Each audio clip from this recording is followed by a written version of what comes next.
Welcome to lecture 13. So today we will go back to our original plan, that is so you have some random process, say xt, and the first step through which it is going, that is the sampling process. And let us assume that this is a band limited random process such that every sample function is band limited, so you can perform sin C sampling such that what you are getting is a sequence of random variables or a random sequence, so that I can write as some x tk or something like that. So, or we can write it to be some xk, so which is essentially a continuous random variable. Okay, and then we will pass through a process called quantization, which we will talk today. Quantization, which will generate the discrete random variable, which is say ytk. So this is a discrete random variable.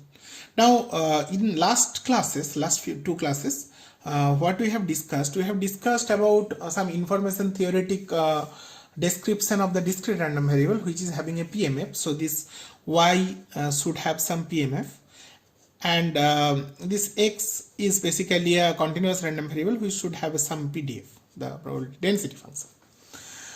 So we will talk about this. This we understand, sampling. As long as this is a band limited, we know that regular sampling works. If it is not band limited, there will be some different sampling, which we will talk later if required. So the description which we understood, so this entire thing we model to be, so there is some real source, some real random source. So this entire thing we modeled it as discrete source. So this entire thing is modeled to be a discrete source. So in digital communication literature, we will many a times forget this entire box, rather we will represent them as a simple discrete or digital source, okay, or simply source. So that source basically emits at every discrete point of time tk, which can be uniformly spaced, say a random discrete random variable, so say y tk. So this discrete random variable can be of two types. It can have a discrete, this source can be discrete memoryless source if all of the random variables which are emitted at different time points, time instances, are uncorrelated or independent. Another thing is they are not uncorrelated. So if they are not uncorrelated, then that is like the second model which we developed, which is the stationary model. We assume that the source is basically stationary source. So if it is not stationary, then there are lots of other stuff which requires to be done, some adaptive stuff. But for the time being, for our digital communication entire semester, the stationary model, the stationary assumption holds good. So this source, this digital source, can be of two types. One is a discrete memoryless source, another is a stationary source. So one stationary source is basically a Markov source.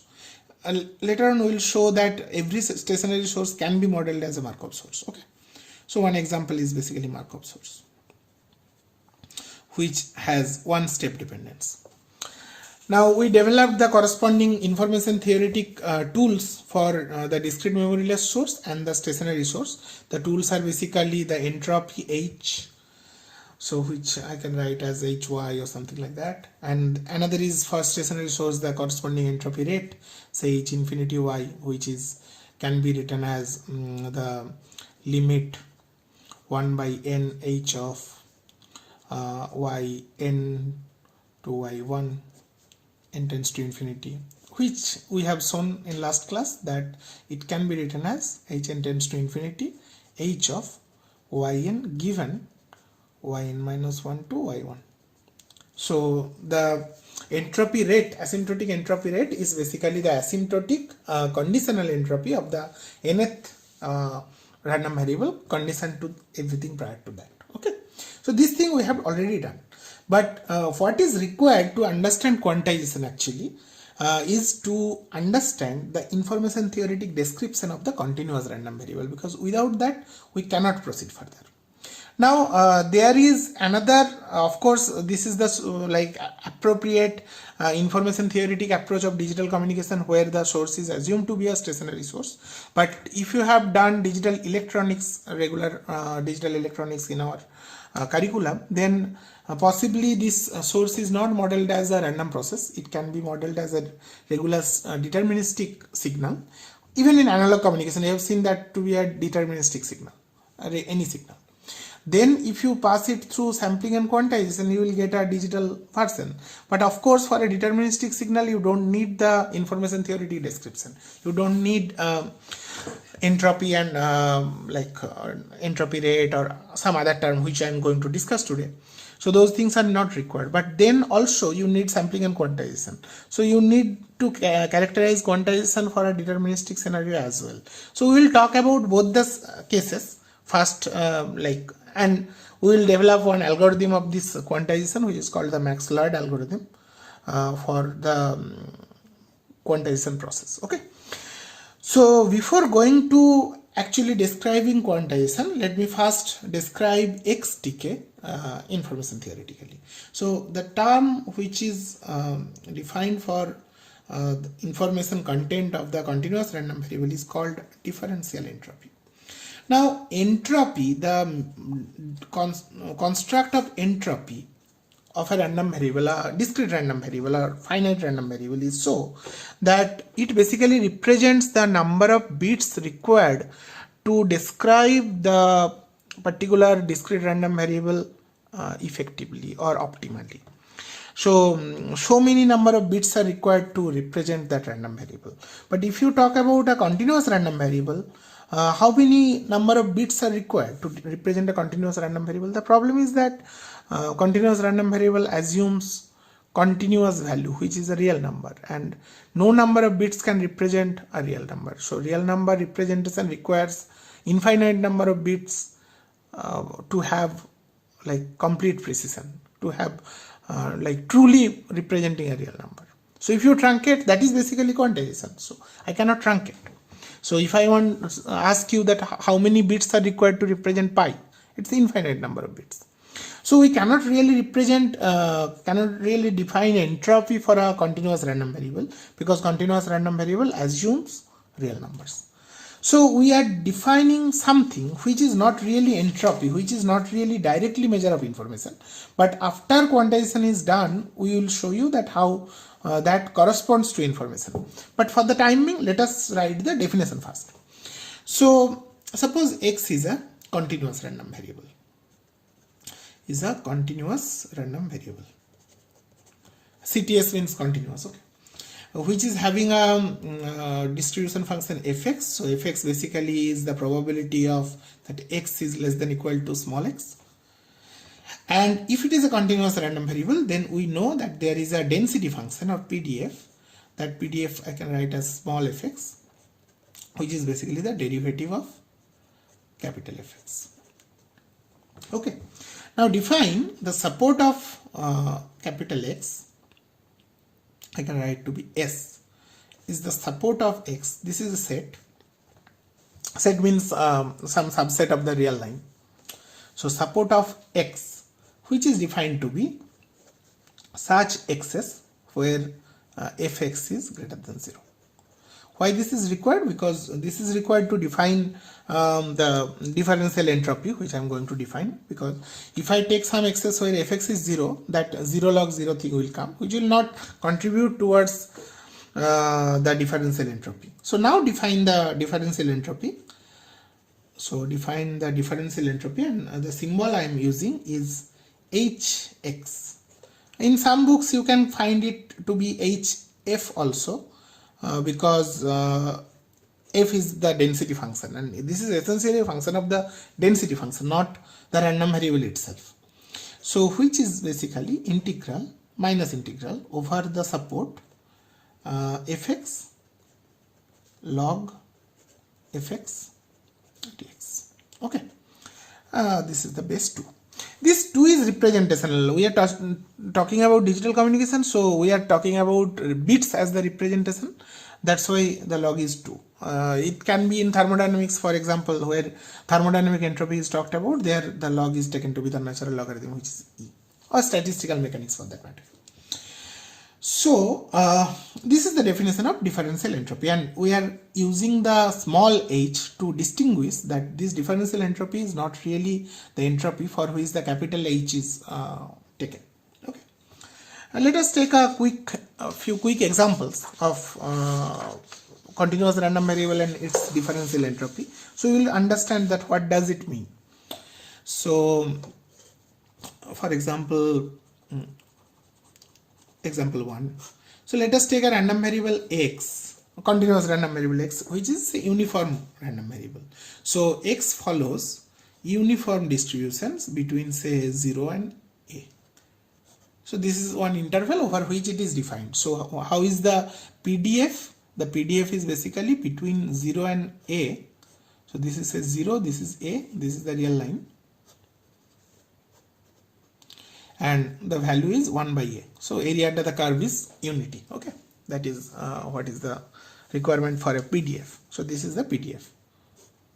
This is how the PDF looks like. Okay, so if I compute the differential entropy Hx, so it will be minus. So what is the support of this? Support where fx is greater than 0, where fx is positive. So the support set S is support of x is basically this interval 0 to a.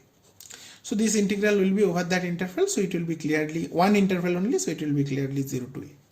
If the support set is union of some intervals, so you have to split the integrals into the corresponding intervals. Okay, so this will be just one interval 0 to a, and fx log fx dx. So what is fx? Fx is 1 by a, so minus 0 to a 1 by a log 1 by a dx. So this entire thing is a constant which goes out, and minus log 1 by a is log a. So 1 by a log a integral 0 to a dx. So this is a. So a cancels out. So final thing is log a. So hx is essentially log a, and it gives us some curious properties. For example, for entropy we understand, for information, entropy is self-information, right? So for entropy we understood that entropy is always positive or non-negative. Okay, for deterministic it is 0, for everything else it is positive. However, differential entropy can be negative also. When it can be negative? Because hx is log a. So if a is less than 1, then hx is log a is less than 0. So differential entropy can be negative. So it is not really information, because information cannot be negative, can be negative. So truly speaking, this differential entropy is not information.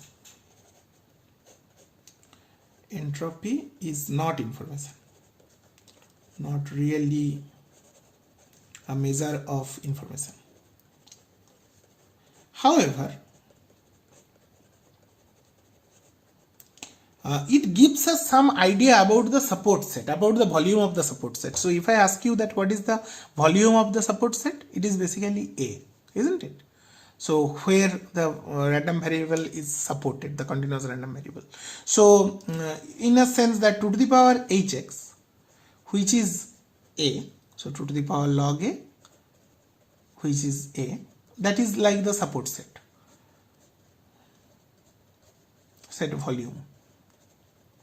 So this volume cannot be negative, so we can say that hx can be negative, but 2 to the power hx is always positive. So this can be some idea about some information, but we will explain this thing later. For the time being, just ignore it. This we can talk later on when we'll talk about more on this volume of support sets. Okay. And let us take another example. For example, let us take the another continuous random variable. The good continuous random variable is what? Gaussian or normal. So central limit theorem tells that this appears quite often. So suppose x is a continuous random variable with PDF. So it follows say 0 sigma square. I'm taking mean to be 0 without loss of any generality, and sigma is the variance. So what is the density function? Density function is fx is equal to 1 by sigma root 2 pi e to the power minus x square by 2 sigma square. Okay. Then what is the this is the example 2. What is the differential entropy? So differential entropy says minus integral. Here what is the support set? The entire real line. The Gaussian covers the entire real line. So over that fx log fx dx. Now we see that since there is an exponential here, if it is like natural logarithm ln, that would have been much more easier to handle. So what we can do a quick transformation, that we can take this to be a common outside, then it will be minus infinity to infinity fx, and this will become ln, the natural logarithm. So this is a constant. So this will be equal to minus log e over the entire real line fx. Now I can talk about this log fx. What is log fx? So ln fx is, it will be minus ln sigma root 2 pi minus x square by 2 sigma square, isn't it? So this minus I can take inside. So minus ln fx is basically ln sigma root 2 pi plus x square by 2 sigma square dx. Okay, which is equal to log e to integral. So now I can split it into two integrals. The first integral is this is a constant, so that can come out. Okay, I am writing once more fx dx, plus second one is log e integral x square fx dx divided by 2 sigma square, isn't it? So here it will come out to be, so this log e works with this, so it will be log 2 sigma root 2 pi, so that I can write as half 2 pi sigma square integral minus infinity to infinity fx dx, plus this will be log e by 2 sigma square into x square fx dx. Now what is x square fx dx for a Gaussian random variable?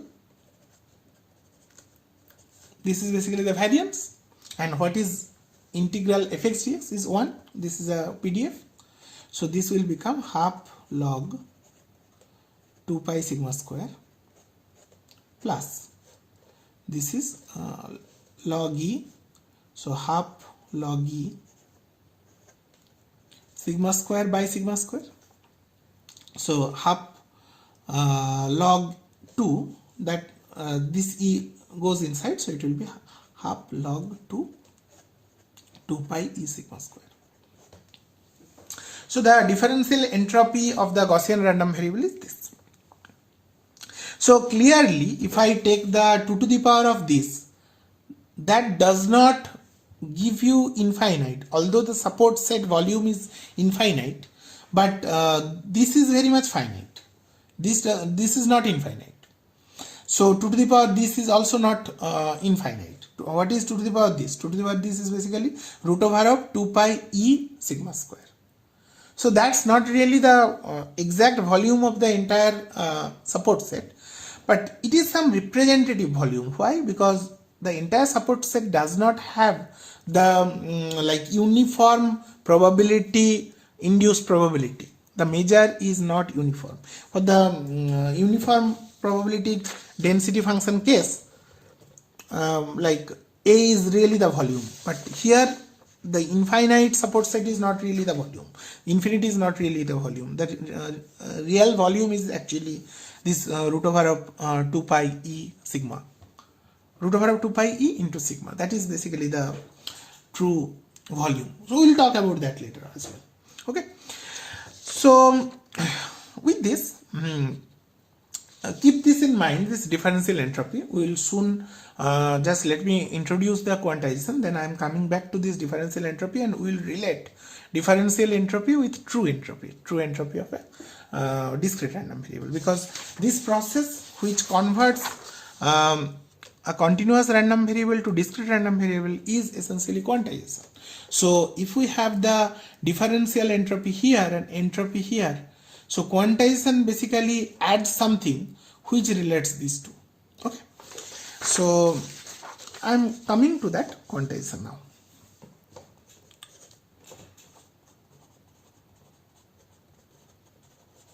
So quantization is basically the process which transforms a continuous random variable to a discrete random variable. So for the discrete random variable, it will have some entropy, and for this it is having some differential entropy.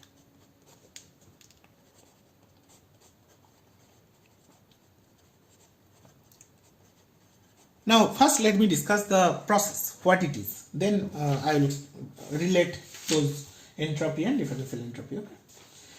So suppose let us try to develop this quantization idea from a very naive point of view. Let us not go to the entire real line, rather let us think that our voltage scenario, suppose you have voltage which is say between minus 5 volt and 5 volt. Okay, so you have some sinusoid. Okay, that sinusoid runs between say minus 5 volt to 5 volt, something like that. Okay, so this is plus 5 volt, this is minus 5 volt. So how many values the sinusoid takes? Infinite number of values. So all the values, this is an analog waveform, so it takes all the values.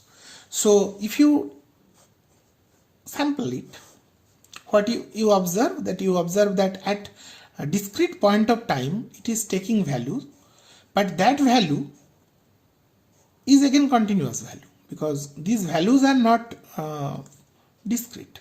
It can assume any value between plus 5 and minus 5. So there are how many number of such values? Infinite number of such values. So even after sampling does not introduce finite precision of the value the particular function takes or the variable takes. But what I want to do, I want to fix only a fixed number of values which this process can assume. So between plus 5 and minus 5 volt, suppose I am telling that it can take only integral voltage value. So only it can take say 0 volt, 1 volt, 2 volt, 3 volt, 4 volt, 5 volt, and minus 1 volt, minus 2 volt, minus 3 volt, minus 4 volt, and minus 5 volt. Only these how many number of values? So 5, 10, 11. So say these 11 number of values are allowed. Values are allowed. Then what will happen? Then what do we have to do? I have to basically check. So whenever the voltage is say between 5 volt and 4.5 volt, whatever be the voltage, I will assign the value of 5 volt to that. Okay.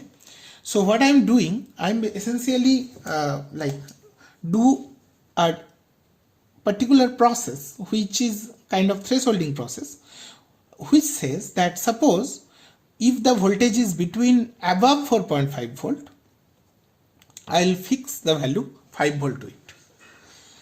If the voltage is suppose between 3.5 volt and 4.5 volt, I will assign the value 4 to it. If the voltage value is between 2.5 volt and 3.5 volt, I assign the value 3 to it, and so on and so forth. Suppose I do that. Then what will happen? Then that process is called quantization process. So what that will do to this waveform? That will make it that I can now write down that at different time points, so the time points are what? Time points are say 0, t, 2t, this is the sampling time, capital T, 3t, 4t, 5t, etc. These are the sampling points. And at each sampling point, I can assign some value like say -1, -2, -4, -5, -4, -2, -1, 70, say +1, 80, say +3, something like that. Okay, some values. So since these values which is obtained by that quantization process, so how many number of values? 11 values. Okay, only. So I can represent them using 4 bits, because log of 11, if I take the ceiling, is 4. So I can represent this to be, I can have some unique representation of these discrete finite number of values. Say I represent this to be 0, 0, 0, 0. I represent 0, 0, 0, 1, 0, 0, 1, 0. This is the binary encoding, isn't it? 0, 0, 1, 1, 0, 1, 0, 0, and 0, 1, 0, 1. This side I can do, say 1, 0, 0, 1, 1, 0, 1, 0, 1, 0, 1, 1, 1, 1, 0, 0, and 1, 1, 0, 1. Suppose I am writing like this. So clearly this makes it uniquely understandable. So you can understand from this that the MSB, the most significant bit, the first bit, is basically telling you the sign of the value. So if it is 0, that means it is positive. If it is 1, that means it is negative. And then the rest 3 bits is basically talking about the particular value. So when I am saying 101, it is basically telling you that this is the number 5. So that's the binary encoding, regular binary encoding. So this is plus, this is 5. So this is 5-fold, or like the representation point is 5. So this encoding, that so-called trivial binary encoding, gives you a sequence of zeros and ones. So at 0, you are saying that it is 0, 0, 0, 1. At t, you are saying that it is 0, 0, 1, 0, etc. So what you have to do now, after quantization and after this encoding, so this is the trivial encoding, now you can see that you have to basically send these 4 bits in that t unit of time. So if you can have like some mechanism by which you can send these 4 bits in that t unit of time, that is what this signal represents. So this is exactly what is digital conversion. So from analog, you are converting it to entirely digital information, which is binary information, and on that timeline you are sending it. Okay. So this is the trivial way of looking at it. But what is happening in that heart of quantization? Heart of quantization is essentially a map. So it is some map. So I can write the map like this. So yx, which says that yx is equal to yk if x belongs to some interval, some set over the domain of definition over which the particular function can take values. Okay, so this is some set. I am rigorously defining this. Okay, so we say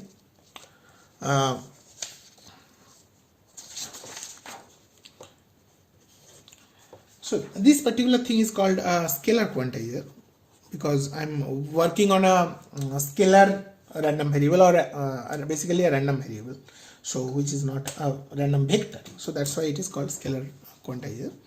So a scalar quantizer can be like defined as, so it basically partitions the domain of x, or the support of x,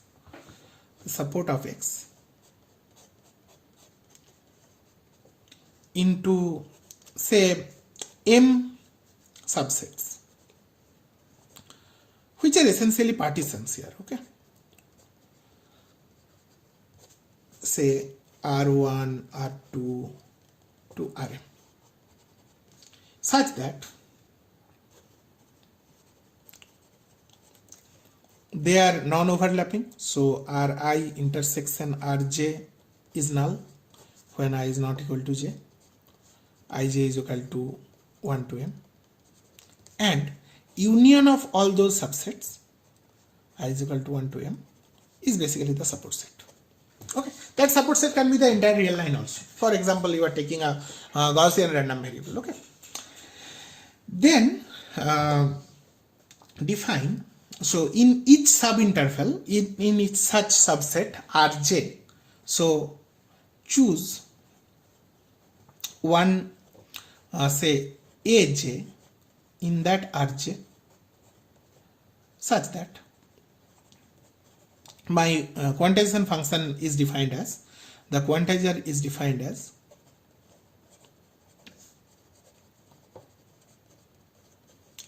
to be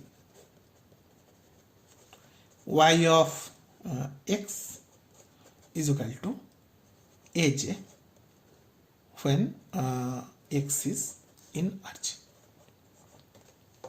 So this is a fixed number. So there are, for m Rj's, there are a1 to am, those representation points.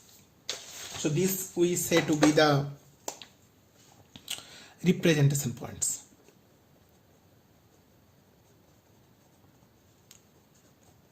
So in the previous like simpler scenario, here the representation points are these 5, 4, 3, 2, 1, 0, minus 1, minus 2, minus 3, minus 4, minus 5. Those 11 points are those representation points for 11 intervals. Okay. So this is the quantizer. So if I draw the transfer characteristics of the quantizer, it will look like this. So suppose this side is the x side, and the regions are, suppose, so I can take from here to here. Suppose the support set is a finite support set. It can be infinite also, but for the time being, let us assume this to be a finite support set, and let us write this to be the R1, R2, R3, R4, R5, R6, and say R7. So 7 representation points, 7 regions over which you want to define the quantizer. So at every region, the quantizer value will be within that region. So in this axis, in the y-axis over which it will be defined, so it will be around that unit slope straight lines. So it will be a staircase around that unit slope straight line. So between this R4 will take some value, suppose here. So the representation point is this one, which is say A4. So draw one line from A4 to this unit slope straight lines, and this is the function. So this function is basically yx, which I am drawing. So this is the function. Similarly, this function is in the entire range R4. Okay, R5, suppose you have the representation point this A5. So the staircase is like this. So here this is the representation. So I am drawing the staircase. Suppose for R6 the representation point is this A6. So if this is A6, then this particular value is A6 in the y side. So that will run from here to here. So R7, suppose this is A7 and this is something here. So like that, I'm completing it.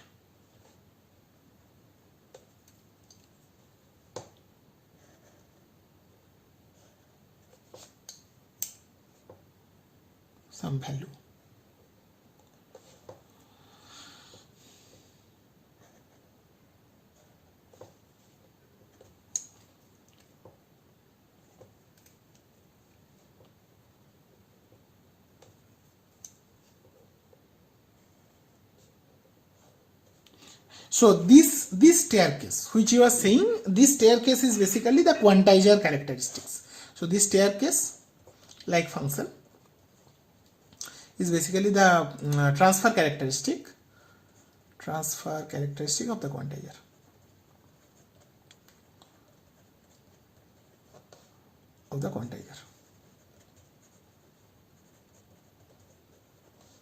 Yx. So clearly from this you can see that when the x falls in that particular region, say R5, so any value within R5, y maps to the fixed value A5. So this is A5, isn't it? This is the unit slope straight line. So this A5 is mapped to this point. So this you can understand. So now the questions which arise is that how to choose these regions R1 to R7, or even like what should be the M, I don't know. What will guide me, what should be the M, and then what will be the regions, then what will be these representation points. These are the questions. But before going there, let us talk about that what this quantizer means in terms of the error, because you can see, unlike sampling, quantization is destructive in terms of information, in terms of precision. Sampling does not cost you anything, because sampling is an orthogonal representation of the signal, so it can be reconstructed entirely. So from a after sampling, whatever you have, from that you can generate it easily by just low pass filtering, isn't it? Because this is just a representation. These are basically the coefficients, nothing else. So by the sin C interpolation you can generate this entirely, and sin C interpolation is nothing but low pass filtering. That we know. But whenever you are performing this, you are like throwing out useful information. So when I am saying that when x appears anywhere between these two values within this region R5, what you are assigning one single value of A5, and that A5 is the sole representation of this entire region. So suppose these values are say between 1 volt and 3 volt, and you are representing it by 2 volt. So if it is 1.5 volt, you are representing it as 2 volt. If it is say 2.1 volt, you are also representing is as 2 volt. So those small nuances, they are lost. So how to say that what is the average error by this quantization process? So the quantizer input is x, which is a continuous random variable. This is continuous. Output is y, which is discrete. So what we can say that we can compute the mean square error with respect to x. So we can compute the mean square error with respect to x, and that I can write as expectation is taken over x, okay, y minus x square. So this I can minimize. So this is like some error term, and this you can think of a distance point of view as well. So this is variance in the space of x. So what is the best representation of x? Which random variable y, which discrete random variable y is having the best representation of the continuous random variable x? So this minimization will give that. But with respect to what? So one thing can be with respect to the number of beans, the number of regions. So these regions, there are these terms which will come. So one is bean or region. So if there are m number of regions, you can do this minimization with respect to the number of regions. That m can be say 64. So suppose if you say 8-bit quantizer means there are 64 regions. So your computer is, what is the bit number? Suppose it is 64 bit. That means there are 2 to the power 64 regions among the voltages. So between say plus 5 and minus 5 voltage. So between plus 5 and minus 5 voltage, you are assuming 2 to the power 64 different levels over which you are mapping it to 64 bits. So that is the understanding of quantization. But what should be that m? How many number of bits to choose? Who will guide that? For that we need information theory. Because if the suppose you are performing the scalar quantization and you know that the input random variable is a Gaussian random variable, that means the Gaussian random variable will take any number of it can take anything from minus infinity to infinity. So how many regions you want to obtain for designing the quantizer? Will it be 100? Will it be 1000? Will it be million? Will it be infinite? But infinite you cannot do, because if you do infinite, so there will be region infinite. So how many bits per representation? That is log of that infinite, which is also infinite. So for every representation you need infinite number of bits, which is impractical, which does not make any sense. So I have to have some finite number of regions to have a meaningful quantization. But how do I know that what should be the m? Who will guide me? Here the information theory comes. Okay, in digital electronics, what is told that okay, the voltage cannot be anything plus infinity to minus infinity. That is not possible. Your voltage is limited. So say by the power, say by the power voltage, which is say plus 5 volt minus 5 volt, or plus 12 volt minus 12 volt, or plus minus 240 volts, etc. But when I am talking about random process, when I am saying that this is continuous random variable and it is like noise is Gaussian. Gaussian can take any value between minus infinity and plus infinity, mathematically speaking, yes. Then what should be my range? Even if you take a large number of bits, so n is equal to say 64, so 2 to the power 64 such regions. But if the overall support is infinite, how to partition it? That's weird. That's not at all obvious. Okay. So information theory will help me here. So before actually going into the description of algorithm for quantization, let me talk about the relationship between the two sides. So when I showed you this thing, this differential entropy and entropy, and what quantization is doing to these two terminology, that I will show you next. So connecting entropy to differential entropy, that we will do first. Then we can talk about this minimization. So minimization will be basically with some constraint, and that constant can be like number of bits or some information theoretic criteria. Information theoretic criteria.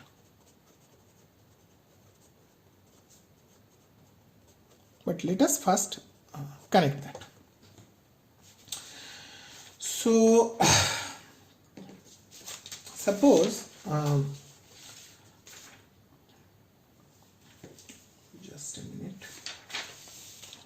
So suppose connecting hx and hy. So x is the continuous random variable, it has some differential entropy, and y is the discrete random variable, it is having some entropy. Okay. The only assumption we need is that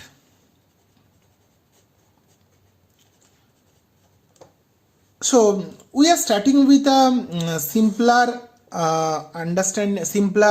quantization process, which is say uniform quantization. So our assumption is that for connecting this, later on you will say that uniform thing does not matter. Actually, I may not write uniform also. Now let us start with uniform. So uniform quantization. This is the first assumption, and second assumption is that the PDF fx is continuous within one region, within one bin, within a bin.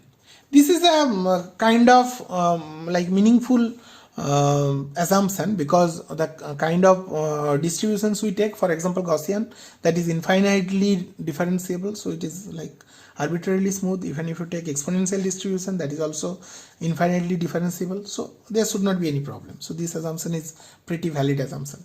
Fx is continuous within a region or bin. So these are my bins.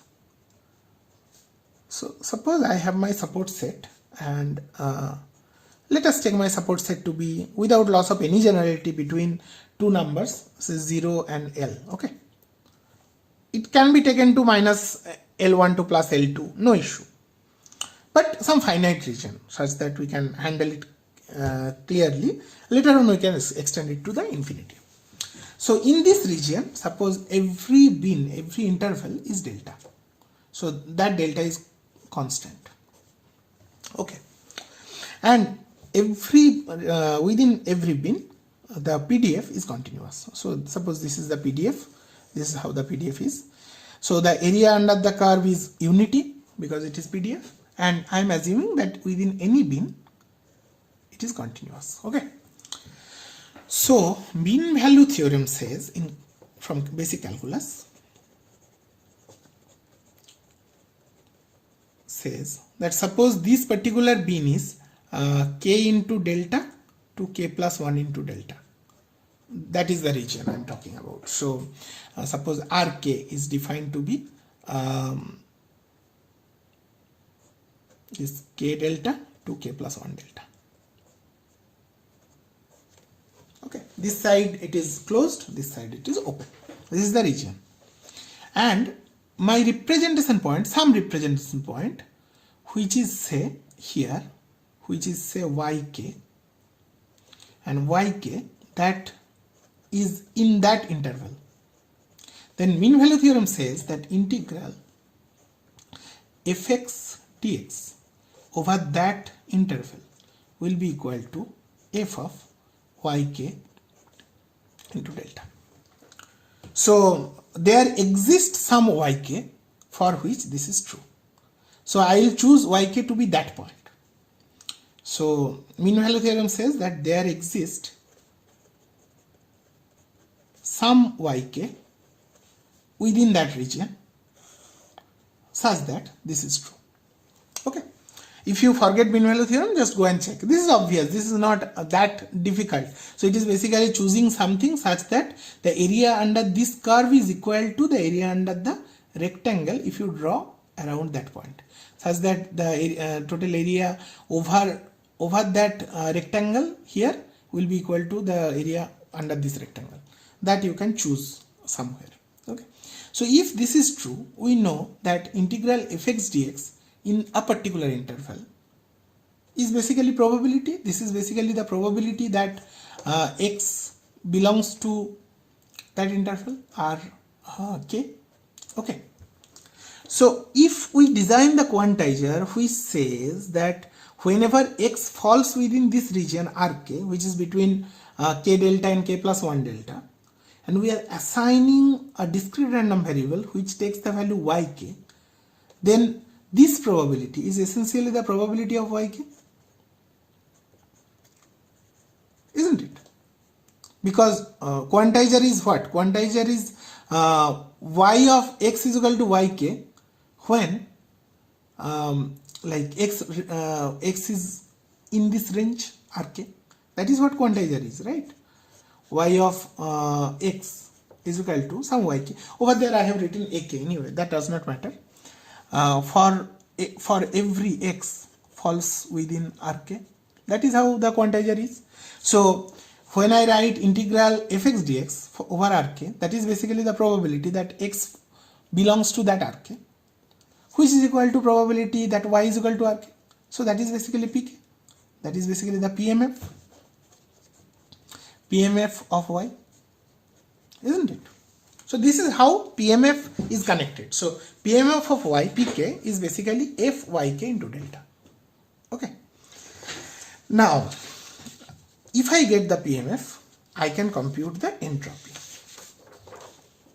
So my entropy formulation of y is h of y is minus summation pk log pk. And there are, suppose, how many? There are, say, L is equal to m delta. So there are m. Okay. So k is equal to 1 to m.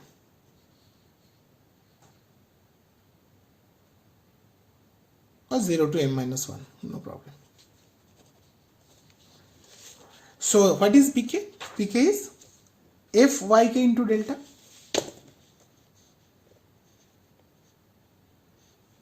Pk is fyk is equal into delta minus fyk into delta log fyk into delta k is equal to over all k. Okay, which is equal to, now log is additive over multiplication, so this is minus fyk delta log fyk, this is one term, another is minus summation log delta into fyk into delta. So fyk into delta is basically pk. So this log log delta will go out. So what the second sum is essentially minus log delta into log 2. This is pk, summation pk over k, which is 1, of course, PMF, minus the first term is summation fyk log fyk into delta over k. Okay, so the first thing is minus log delta, and this is plus summation minus fyk log fyk into delta for all k. Okay, let us look at this. Let us name this function to be some gk or something like that, gyk, this entire thing. So write gyk to be minus fyk log fyk. Okay,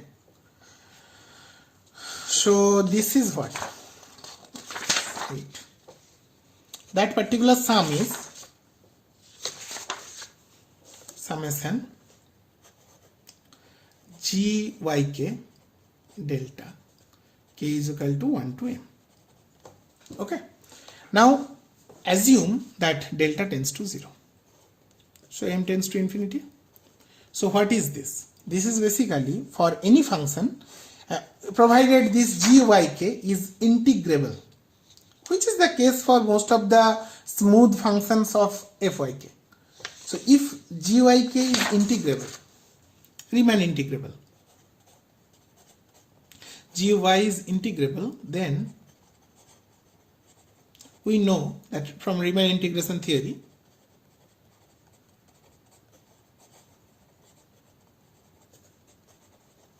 we know that integral over some region, say this region is 0 to L, over which you are partitioning it. So this is some gy between 0 and L, which is the support. Gy dy is nothing but limit of delta tends to 0 summation gyk into yk plus 1 minus yk.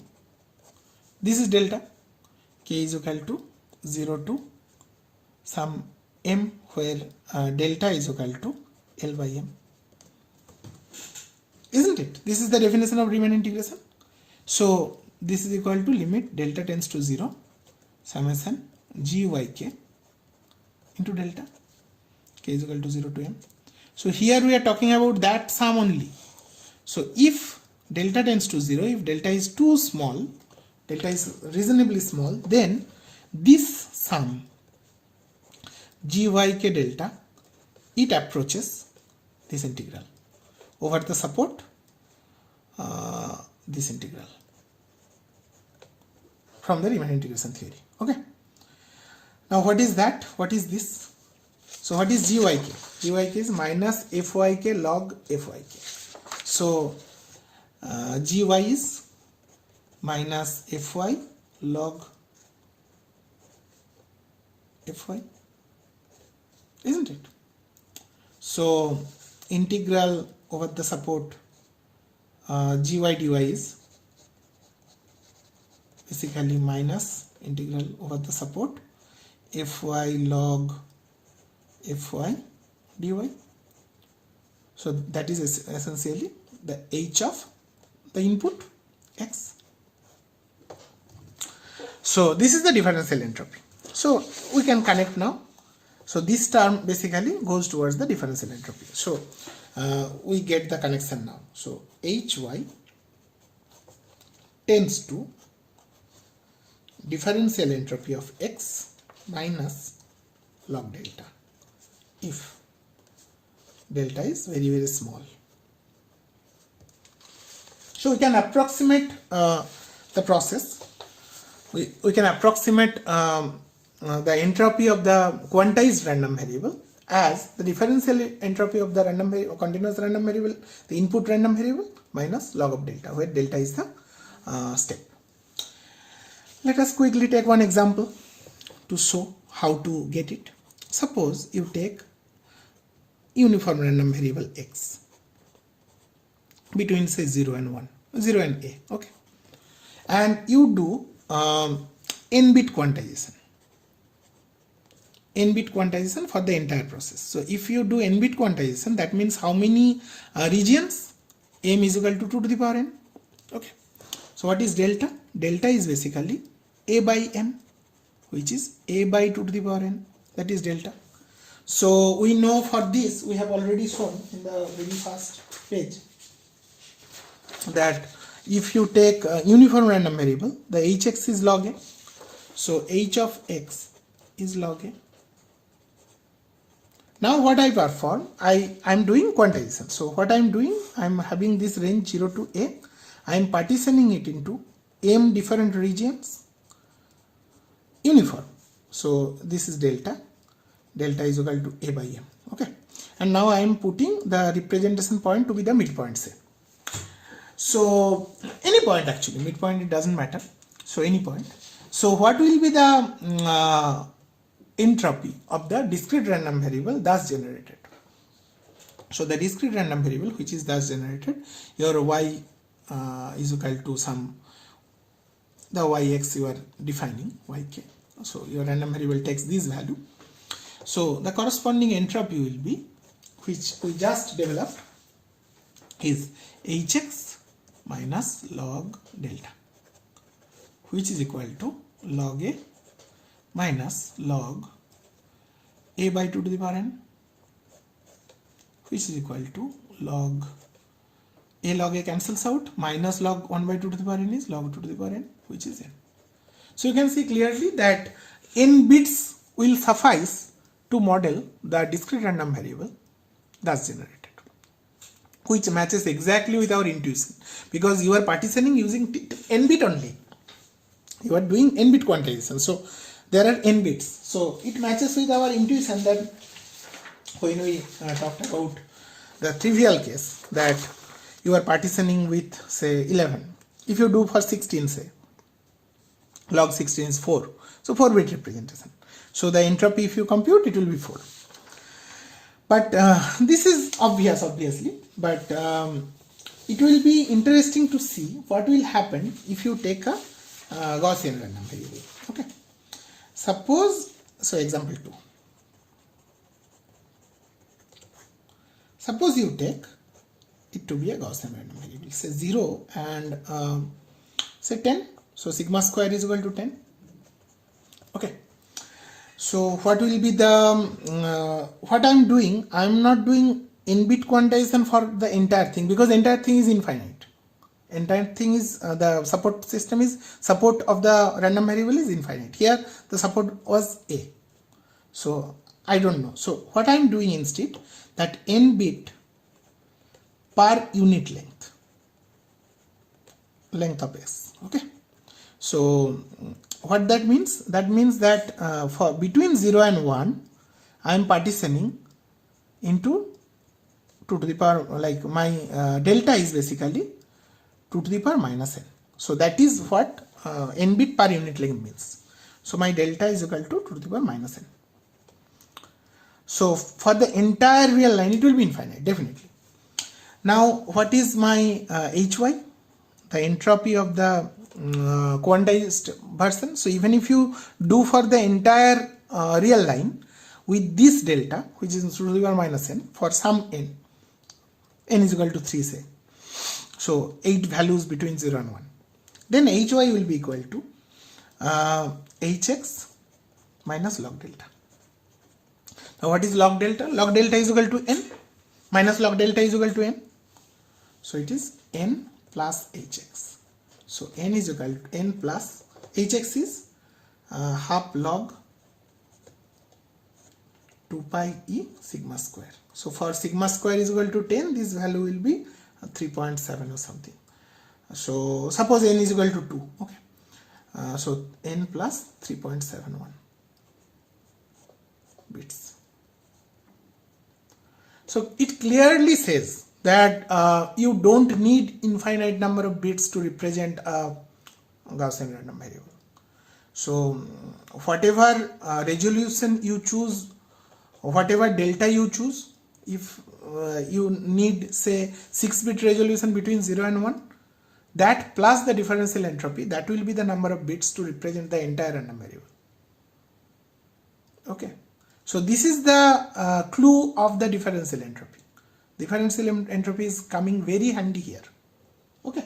So with this I am finishing today because it is already 1 hour. So in the next class tomorrow I'll talk about different kind of quantization algorithms. So we will like develop the method to design quantizer.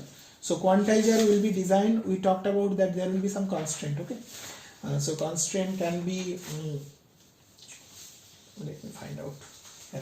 Constraint can be number of bits. So I can do the constraint based on that. So if I find out that okay 6 is the number of bits, so that can be constraint, or we can do the entire thing with respect to some entropy of the output random variable. So based on that we can also find out the minimizer, how to find those regions and the representation points. So that will be the next class. Please follow this class because this is one of the most important class which connects our idea of quantization with information theory, and this will be a real game changer. Okay, bye.